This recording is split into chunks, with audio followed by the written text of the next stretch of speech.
ഏറ്റവും മികച്ച science fiction ചലച്ചിത്രങ്ങൾ എന്ന സീരീസിന്റെ 5ാം ഭാഗമാണിത്. മനുഷ്യകുലത്തിന്റെ പരിണാമത്തിനും വളർച്ചയ്ക്കുമൊക്കെ വളരെയധികം സഹായിച്ച ഒരു കണ്ടുപിടുത്തമായിരുന്നു അഗ്നിയും ആയുധവും ഉപകരണങ്ങളുമൊക്കെ. ശിലായുഗത്തിൽ നിന്നും മനുഷ്യനെ ഇന്നത്തെ നിലയിലേക്ക് വളർത്തി അവിടെ നിന്ന് ഓരോ കാലഘട്ടത്തിലും അവൻ കാംക്ഷിക്കുന്നതിലും അപ്പുറം വെച്ച് നീട്ടുകയും പ്രപഞ്ചത്തിന്റെ രഹസ്യങ്ങളും അവയിലെ മനുഷ്യന്റെ സ്ഥാനവുമൊക്കെ ബ്ലാക്ക് മോണോലിത്ത് എന്നറിയപ്പെട്ട ഒരു ടൈം സ്റ്റാമ്പിലൂടെ നൽകാൻ ശ്രമിച്ച ഒരു ഹയർ ഇന്റലിജൻസിന്റെയും അതിലൂടെ പരിണാമത്തിന്റെ പരിപൂർണതയിലേക്ക് കുതിക്കുന്ന മനുഷ്യന്റെയും കഥ പറയുന്ന കാലത്തിനു മുൻപേ സഞ്ചരിച്ച ഒരു ഗംഭീര സിനിമയാണ് 1968 പുറത്തിറങ്ങിയ 2001 എ സ്പേസ് ഓഡിസി.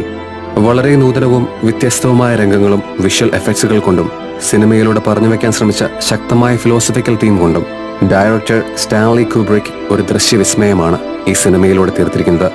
എക്കാലത്തെയും മികച്ച സിനിമകളിലൊന്നായ 2001 എ സ്പേസ് ഓഡിസി നിങ്ങൾ കണ്ടിട്ടുണ്ടോ? ഉണ്ടെങ്കിൽ ഈ സിനിമയെക്കുറിച്ചുള്ള അഭിപ്രായം കമന്റ് ബോക്സിൽ അറിയിക്കാൻ മറക്കരുത്.